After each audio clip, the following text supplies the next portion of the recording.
오늘 우리가 함께 읽은 이 본문의 말씀은 아마 초등부에 있는 아이들도 잘 알고 있는 나아만 장군 이야기입니다. 이 열왕기서의 저자는 오늘 본문 1절에서 나아만 장군에 대해서 이렇게 짤막하게 서술하죠. 아람 왕의 군대 장관 나아만은 그의 주인 앞에서 크고 존귀한 자니 이는 여호와께서 전에 그에게 아람을 구원하게 하셨음이라. 그는 큰 용사이나 나병 환자더라. 이 본문에 등장하는 이 아람이라는 나라는 당시에 북이스라엘의 접경 지역에 위치했던 나라입니다. 한때는 강대국에 이를 만큼 크고 작은 여러 역사 가운데 특별히 오늘 이 본문이 기록될 당시에 이스라엘과 크고 작은 대립관계에 있었던 나라였습니다. 나아만 장군은 당시 나름 강성했던 이 아람이라는 나라의 군대 장관이라고 소개됩니다. 여러분, 군대 장관은 오늘날로 따지면 참모총장 정도 되는 것 같습니다. 아람군 전체를 지휘하고 주관하는 굉장히 높은 직책이죠. 여러분, 왕이 되기 위해서는 어떻게 해야 될까요? 왕이 되기 위해서는 아버지가 왕이어야 합니다. 왕족 가문의 왕자로 태어나야 하죠. 따라서 이 나아만이라는 사람이 아람이라는 나라의 군대 장관이 되었다라는 것은 어떤 면에서 개인의 능력으로 올라갈 수 있는 가장 높은 자리에 올라갔던 사람이라는 것을 의미합니다. 여러분, 이 사람은 직책도 높은데 왕의 총애도 받습니다. 열왕기서의 저자는 나아만이 그의 주인 앞에서 크고 존귀한 자라고 소개하고 있습니다. 여러분, 거기에 이 나아만이라는 이름의 뜻이 즐겁다, 기쁘다, 아름답다 이런 뜻이라고 합니다. 자, 여기까지만 보면 나아만이라는 이 사람은 이 땅에서 부족한 것이 없는 사람입니다. 전 처음에 이 사람을 묘사할 때 엄친아라는 말을 생각했는데요. 그 말로는 부족한 사람입니다. 명예도 권세도 아마도 물질도 이 땅에서 어느 것 하나 아쉬울 것 없어 보이는 인물이 지금까지의 나아만 장군입니다. 그런데 여러분, 열왕기서의 저자는 그에 대해서 마지막으로 이렇게 덧붙입니다. 그는 큰 용사이나 나병 환자더라. 그는 큰 용사였지만 나병 환자였습니다. 여러분, 고대 아람 사회에서 이 나병이 어떠한 질병으로 인식되었는지 저는 잘 알지 못합니다. 그런데 적어도 치료가 불가능한 불치병으로 인식되었을 것입니다. 여러분, 이스라엘 사회에서 나병은 단순한 질병이 아니었습니다. 하나님의 저주였고 하나님의 형벌이었습니다. 여러분, 그렇게 나아만 장군의 이야기는 이렇게 시작됩니다. 고대 근동에서 후에 북이스라엘을 패망시킬 아시리아와 패권을 다툴 만큼 강대국이었던 이 아람이라는 나라에 세상 모든 것을 다 가진 것처럼 보이는 나아만이라는 군대 장관이 있었는데 그가 나병 환자라는 것입니다. 어떤 면에서 이거는 우리가 종종 겪고 있는 현실일 때가 있습니다. 하나님을 사랑하는 마음으로 교회와 지체를 섬겼는데 열심을 내어 수고했는데 생각지 못한 시험과 어려움을 당할 때가 있습니다. 좋은 마음으로 선한 마음으로 누군가를 도왔는데 오해를 사고 때로는 억울한 누명을 받습니다. 열심히 노력해서 내가 꿈꾸고 내가 간절히 원했던 그 무언가를 얻었는데 건강을 잃었습니다. 여러분, 마치 룻기의 나오미가 나의 기쁨이라는 그녀의 이름이 무색하게 모압 이방 땅에서 남편을 잃고 두 아들을 잃어버렸던 상황처럼 이 나병이라는 현실 앞에서 무력할 수밖에 없는 것이 이 나아만 장군의 삶의 자리였다는 것입니다. 여러분, 이러한 이 사람의 삶은 어떻게 흘러갈까요? 오늘 본문의 마지막 14절이 이렇게 끝납니다. 그의 살이 어린 아이와 살같이 회복되어 깨끗하게 되었더라. 여러분, 고대 사회에서 불치병으로 여겨졌던, 하나님의 형벌과 하나님의 징벌로 여겨졌던 납병이 치유되었습니다. 나만 장군의 그 흉측했던 살이 어린 아이의 살과 같이 변했습니다. 이방 나라의 군대 장관이 살아계신 여호와 하나님을 경험하게 되었습니다. 결국 오늘 이 본문의 말씀은 나만 장군의 이야기가 아닙니다.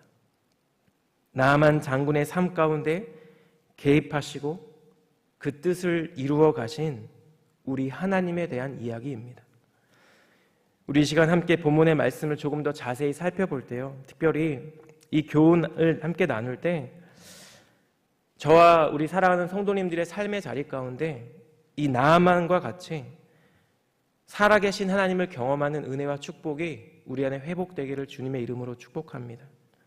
그래서 저와 성도님들의 삶이 나의 이야기가 아니라 하나님의 이야기로 채워지는 그런 은혜와 축복이 풍성한 우리의 삶의 자리 되시기를 예수님 이름으로 축복합니다.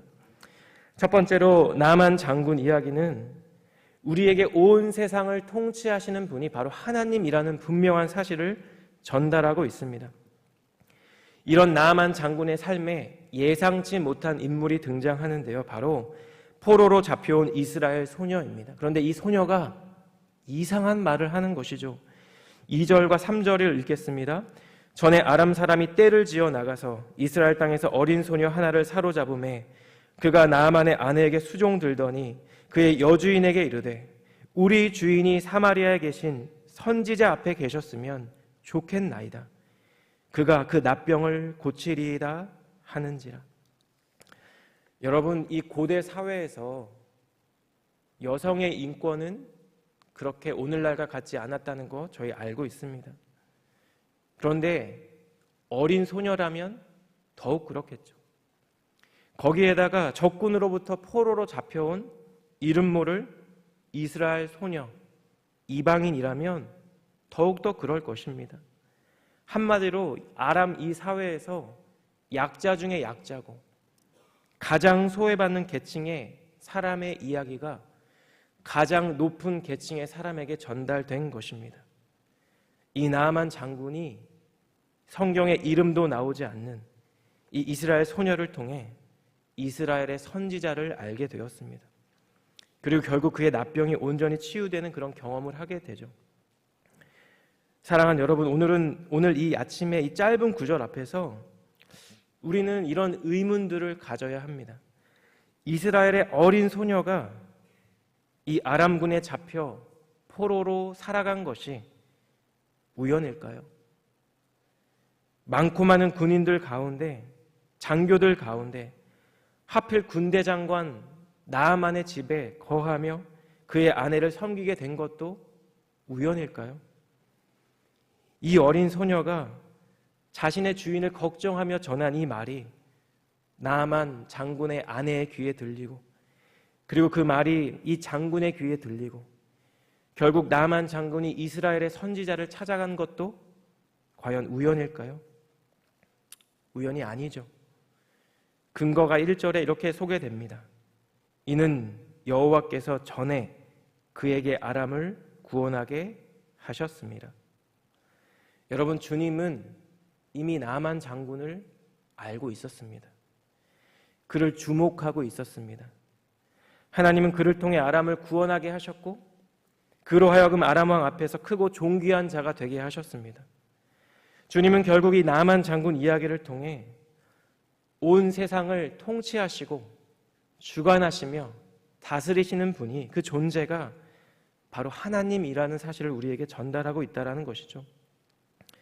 여러분, 혹시 경마 시합을 보신 적이 있으신가요?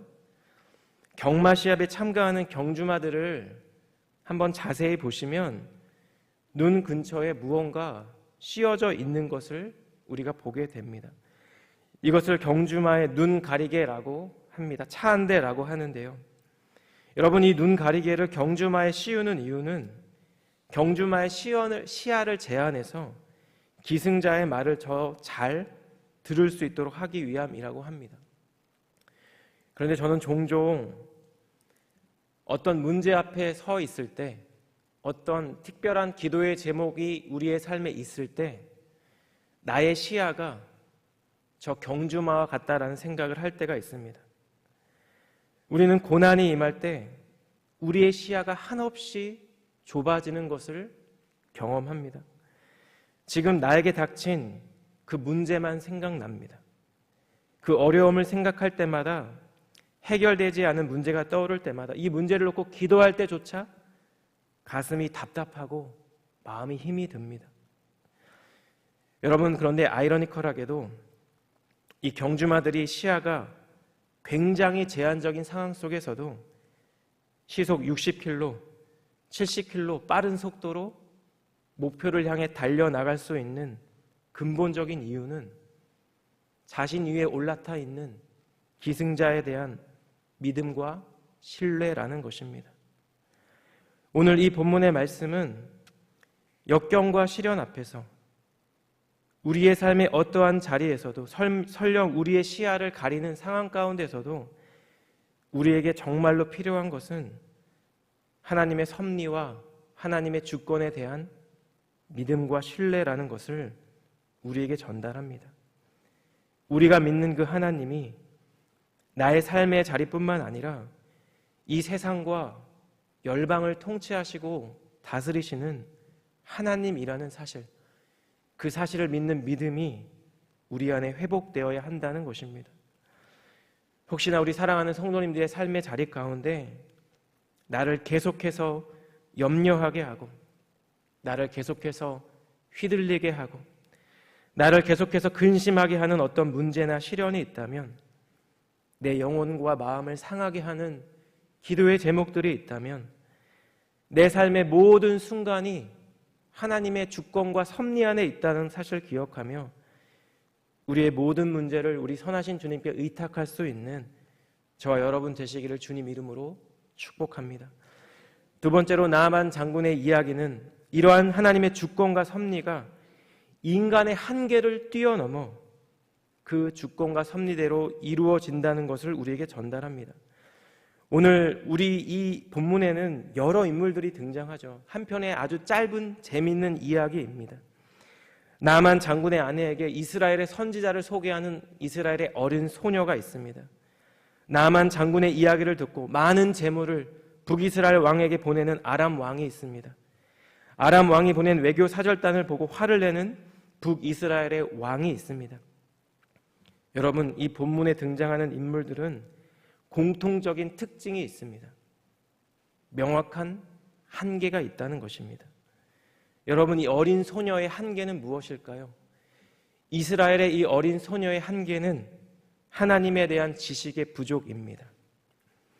이 어린 소녀가 민수기 12장의 말씀을 알았다라면, 미리암에게 문둥병을 내리고 미리암의 그 문둥병을 고치신 이가 하나님이라는 사실을 알았더라면, 이 소녀는 나아만 장군의 아내에게 문둥병을 치료하는 주체는 엘리사가 아니라, 이스라엘의 선지자가 아니라 하나님이라고 전했을 것입니다. 여러분, 그렇다면 아람 왕은 어떨까요? 나아만 장군의 납병을 치료해 달라고 막대한 양의 재물을 사절단과 함께 북이스라엘 왕에게 보낸 것 결코 쉬운 일이 아닙니다. 이 왕은 자신이 나아만 장군을 얼마나 아끼는지 친히 보여주고 있습니다. 그런데 여러분, 이 왕에게 있어서 나아만 장군을 치료하는 일은 외교적인 문제였습니다. 여러 외교적인 문제 중에 하나였습니다.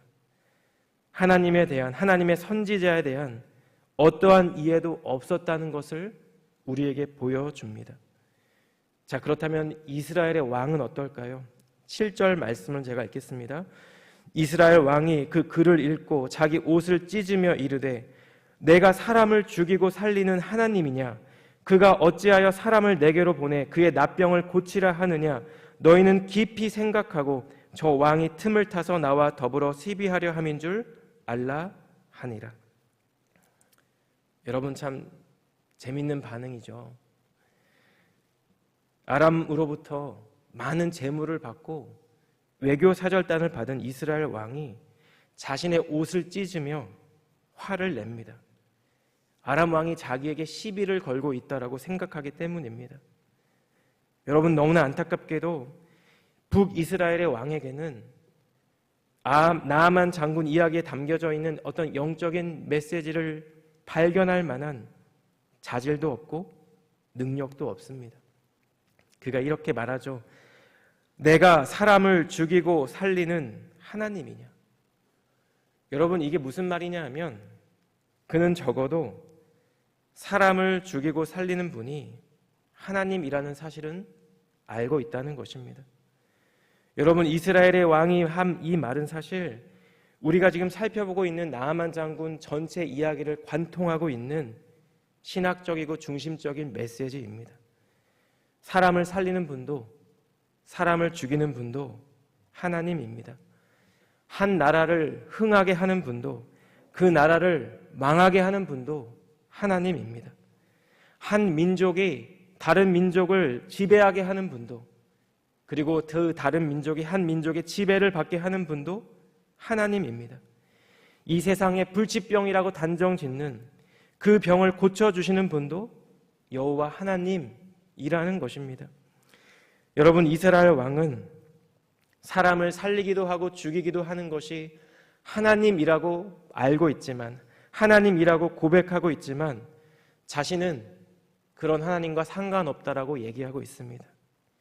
열왕기하 3장과 4장에 언급된 많은 엘리사의 기적 이야기들이 자신과는 상관없는 이야기라는 것입니다. 아람 왕의 포로로 잡혀가 있는 이스라엘의 그 이름 모를 소녀도 아는 것을 이스라엘의 왕이 모르고 있습니다. 자, 그렇다면 마지막으로 하나님의 치유의 기적을 경험한 나아만 장군은 어떨까요? 나아만 장군을 아람 왕이 보냈다는 소식, 이스라엘 왕이 자기의 옷을 찢었다는 소식, 이런 여러저런 소식을 듣고 엘리사 선지자가 급히 사람을 보냅니다. 그 나아만 장군을 내게로 보내소서. 그가 이스라엘 중에 선지자가 있는 줄을 알리이다. 우여곡절 끝에 나아만 장군이 엘리사 앞에 서 있습니다.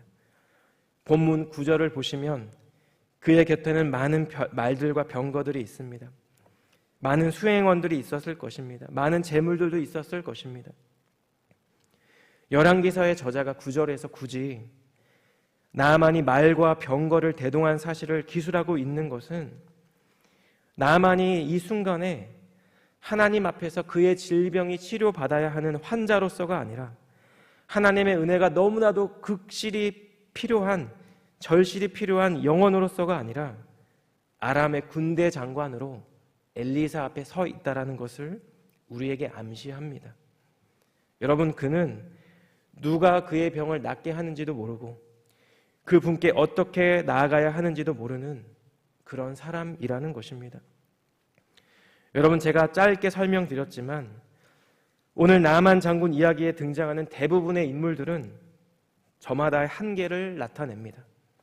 그 한계는 이것입니다. 하나님을 알지 못하고 하나님과의 관계가 없다는 것이죠. 그런데 더 놀라운 것은 이러한 인물들의 한계에도 불구하고 하나님은 여전히 그들의 삶 가운데 그리고 그들의 삶을 통하여 하나님의 뜻을 이루어 가신다는 것입니다. 여전히 하나님을 알지 못하고 여전히 하나님과의 관계가 온전하지 않으며 때로는 하나님의 능력을 의심하는 자들 가운데서도 하나님은 하나님의 뜻을 이루어 가신다라는 것입니다. 우리의 연약함 가운데에서도 우리 주님은 우리 주님의 선하신 뜻과 계획을 하나하나 이루어 가신다는 것입니다. 여러분, 그렇게 우리는 무엇을 해야 할까요? 하나님을 바라보아야 합니다. 히브리서 12장 2절 말씀과 같이 믿음의 주요 온전케 하시는 예수님을 바라보아야 합니다. 로마서 8장 26절 사도 바울의 고백과 같이 지금도 여전히 말할 수 없는 탄식으로 우리를 위하여 친히 간구하시는 그 성령님을 의지해야 합니다. 우리는 여전히 부족하고 우리는 여전히 연약하지만 우리는 여전히 주님을 의심하지만 주님은 완전하신 하나님이기 때문입니다. 사랑하는 여러분, 이 아침에 본문의 말씀이 전하는 이 교훈 앞에서 우리의 삶의 어떠한 상황과 환경 가운데에서도 때로 내 안에 있는 믿음의 부족함, 내 안에 발견되는 연약함과 부족함 가운데 절망스러울지라도 그 가운데 주님의 선하신 뜻을 따라 주님의 섭리 안에서 나를 향한 주님의 뜻을 이루어 가실 그 주님을 바라보는 저와 여러분 되시기를 주님의 이름으로 축복합니다. 마지막으로 나만 장군의 이야기는 우리 안에 정말 그 믿음이 작을지라도 그 작은 순종의 걸음일지라도 그것을 통해 하나님께서 일하시고 역사하신다는 사실을 우리에게 전달하고 있습니다. 나만 장군을 만나기 위해 엘리사가 그에게 가는 것이 아니죠. 한 사람을 보냅니다. 10절에 보면 그 사람을 통해 이런 명령을 합니다. 요단강에 가서 몸을 7번 담구어 씻으라. 그러면 내 살이 회복될 것이다. 여러분, 이런 엘리사의 말을 들은 나만 장군의 반응이 11절과 12절에 있습니다. 우리 11절과 12절 말씀을 우리 함께 읽겠습니다. 시작. 나만이 노하여 물러가며 이르되 내 생각에는 그가 내게로 나와 서서 그의 하나님 여호와의 이름을 부르고 그의 손을 그 부위 위에 흔들어 나병을 고칠까 하였도다. 다메섹강 이바나와 바르바른 이스라엘 모든 강물보다 낫지 아니하냐. 내가 거기서 몸을 씻으면 깨끗하게 되지 아니하랴 하고 몸을 돌려 분노하여 떠나니. 여러분, 이 11절과 12절의 이 긴 구절 가운데 가장 중요한 짧은 말씀이 있습니다. 내 생각에는. 11절에 있는 이 말이죠. 나만이 노하여 물러가며 이르되 내 생각에는, 나만의 생각에는 그가 이러해야 하는데 내 생각과 다르다는 것입니다. 나만 장군이 지금 엘리사의 태도나 엘리사가 전한 말에 극도로 실망하고 분노하는 궁극적인 이유는 자신의 생각과 달랐기 때문입니다. 이스라엘 선지자의 태도가 내 기대와 달랐기 때문입니다. 치료 방법이 내 생각과 달랐기 때문입니다. 여러분, 본문에 보이는 이런 나아만 장군의 모습을 보며 때로는 이것이 나의 모습이고 때로는 이것이 우리의 모습이 아닐까 생각이 되었습니다. 여러분, 우리는 종종 하나님께 기도하면서 응답을 정해놓고 기도할 때가 있습니다. 하나님의 생각보다, 하나님의 계획보다 지금 나의 계획과 생각이 맞다고 확신하기 때문입니다. 내 판단이 분명히 선하고 옳은 판단이라고 생각하기 때문입니다. 그래서 때로 여러분, 하나님의 응답이 나의 기대와 어긋날 때, 주님의 뜻이 내 생각과 다를 때 우리는 어떻게 할까요? 실망하고 때로는 분노합니다. 나아만 장군의 이야기는 결국 우리 안에 이러한 분노가 우리 안에 있는 교만과 하나님에 대한 불신에서 비롯되는 것을 우리에게 분명히 전달하고 있습니다. 여러분, 화가 나서 홧김에 집에 가려고 하는 나아만 장군에게 종들이 이렇게 말하죠. 13절에 이렇습니다. 그의 종들이 나와서 말하여 이르되 내 아버지여, 선지자가 당신에게 큰 일을 행하라 하였더라면 행하지 아니하였으리이까. 하물며 당신에게 이르기를 씻어 깨끗하게 하라 함이리이까 하니. 여러분, 종들의 이 간절한 청을 듣고 나아만 장군의 시각이 아주 조금 바뀐 것 같습니다. 그 안에 팽배해 있던 교만과 불신이 아주 조금 깨진 것 같습니다. 신하들의 간곡한 요청에 나아만 장군의 반응이 이렇습니다. 14절인데요. 나아만이 이에 내려가서 하나님의 사람의 말대로 요단강에 7번 몸을 잠그니 그의 살이 어린 아이의 살같이 회복되어 깨끗하게 되었더라. 열왕기서의 저자는 나아만이 내려갔다라고 말합니다. 문자적으로는 사마리아 고지대에서 저지대 요단강으로 내려왔다라는 의미입니다. 그런데 그와 동시에 이제 나아만이 자신의 마음을 낮추고 자신의 교만을 내려놓고 나의 계획과 생각을 잠시 내려놓고 선지자의 말에 순종했다라는 의미를 내포하는 고백입니다. 내 계획과 내 뜻과 내 생각과 내 소망을 내려놓고 주님 말씀대로 행했다는 것입니다. 여전히 연약하고 여전히 부족하고 여전히 주님을 불신하지만 내 안에 있는 아주 조금의 믿음을 붙잡고 순종의 걸음을 내딛었다는 것입니다. 강대국 아람의 군대 장관으로서가 아니라 하나님의 은혜와 긍휼이 너무나도 절실한 한 영혼으로 하나님 앞에 서 있다는 것입니다. 사랑하는 여러분, 이 나아만 장군의 이야기가 전달하는 온전한 믿음은 결국 무엇일까요? 온전한 믿음은 나의 생각과 나의 계획을 내려놓는 것에서 시작합니다. 온전한 믿음은 올바른 대상을 바라보는 것에서 시작합니다. 여러분, 갈릴리 바닷가 늦은 밤의 한가운데 베드로가 무리를 걸을 수 있었던 이유는 그가 예수님을 바라보았기 때문입니다. 출애굽한 이스라엘 200만 명이나 되는 사람들이 광야에서 40년 되는 세월을 굶어 죽지 않고 지낼 수 있었던 것은 그들 앞서 행하는 구름 기둥과 불 기둥을 그들이 바라보았기 때문입니다. 살기가 등등한 동족 앞에서 스데반이 담대히 복음을 전하다 순교당할 수 있었던 궁극적인 이유는 그가 하늘 우편에 계신 예수님을 바라보았기 때문입니다. 여러분, 나아만 장군의 믿음이 큰 믿음일까요? 아주 작은 믿음입니다. 아주 작은 믿음을 갖고 아주 작은 순종의 걸음을 걸었습니다.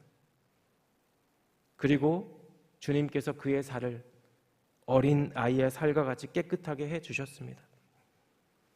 작은 믿음을 갖고 작은 순종의 걸음을 걸었지만 살아계신 하나님을 경험하게 되었다는 것입니다. 여러분, 이 사건 직후의 기록이 열왕기하 5장 15절 말씀이죠.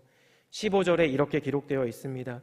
나아만이 모든 군대와 함께 하나님의 사람에게로 돌아와서 그의 앞에 서서 이르되 내가 이제 이스라엘 외에는 온 천하에 신이 없는 줄을 아나이다. 청하건대 당신의 종에게서 예물을 받으소서 하니. 여러분, 이방 나라 아람의 군대 장관이 여호와 하나님의 신앙을 고백하고 있습니다. 이스라엘 외에는 온 천하에 신이 없는 줄을 아나이다. 여호와 하나님만이 참된 신임을 고백하고 인정하고 있습니다. 여러분, 15절에 나아만이 모든 군대와 함께 하나님의 사람에게로 도로와서 라는 이 문장에 도로와서라는 표현에 사용된 동사가 바로 슈브라는 히브리어입니다. 지난주 주일에 담임 목사님께서 말씀하신 그 슈브 동사입니다. 여러분, 나오미가 인생의 고난과 시련과 고통 가운데 여호와 하나님께로 돌아온 것처럼, 그리고 참된 회복이 시작된 것처럼 문둥병으로 고통받던 나아만이 이제 온전한 믿음으로 여호와 하나님께로 돌아왔습니다. 하나님만이 주님 되심을 고백하는 참된 믿음으로 주님 앞에 돌아왔다는 것입니다. 사랑하는 여러분, 하나님은 지금도 여전히 우리를 부르고 계신 줄 믿습니다. 믿음의 자리로, 참된 회복의 자리로 우리를 부르고 있습니다. 우리가 우리 자신을 볼 때 내가 갖고 있는 믿음이 너무나도 미약하고 너무나도 연약한 믿음이라고 생각될 때가 있습니다. 내가 지금 하려고 하는 순종이 하나님께 말하기조차 부끄러운 작은 걸음으로 느껴질 때도 분명히 있습니다. 그런데 여러분, 나아만 장군의 이야기는 하나님께서 우리 안에 있는 그 작은 믿음도, 그 믿음을 완성시키는 그 작은 순종도 너무나도 귀하게 보시고 그 믿음과 순종을 통해 하나님의 선하시고 온전하신 뜻을 이루어 가실 것이라고 우리에게 말씀하고 있습니다. 주님께서 이 아침에 우리에게 전하는 이 말씀을 붙들고 조금 더 온전하고 조금 더 정결하며 더 큰 보폭의 순종의 걸음으로 하나님께 나아가는 저희 모두가 되시기를 주님 이름으로 축복합니다. 우리의 그 작은 믿음과 미약한 순종의 한 걸음을 통해 온 세상을 통치하시고 주관하시는 그 하나님의 능력의 손이 지금 이 자리에 계시는 저와 우리 사랑하는 성도님들의 삶의 자리 가운데, 가정 가운데, 직장 가운데, 교회 가운데 더욱더 풍성하게 나타나게 되기를 우리 주님 이름으로 간절히 축복합니다. 우리 시간 함께 찬양 한 곡 드리고 기도하는 시간을 갖기를 원합니다. 이 설교를 준비하면서 내내 생각이 났던 찬양입니다. 우리의 삶의 여러 고난과 어려움 속에서 여러분, 우리가 믿음의 길을 걸어갈 수 있는 유일한 방법은 주님을 바라보는 것입니다. 이 세상을 바라봐도, 나의 삶의 자리를 바라봐도, 그리고 나를 바라봐도 소망이 없습니다. 주님이 주시는 그 작은 믿음을 붙잡고 순종의 걸음을 내딛기를 원합니다. 하나님, 우리의 삶이 그러한 믿음과 순종의 삶이 되게 하여 주시옵소서. 우리 이러한 마음의 소원을 담아 우리 함께 찬양으로 주님께 나가겠습니다.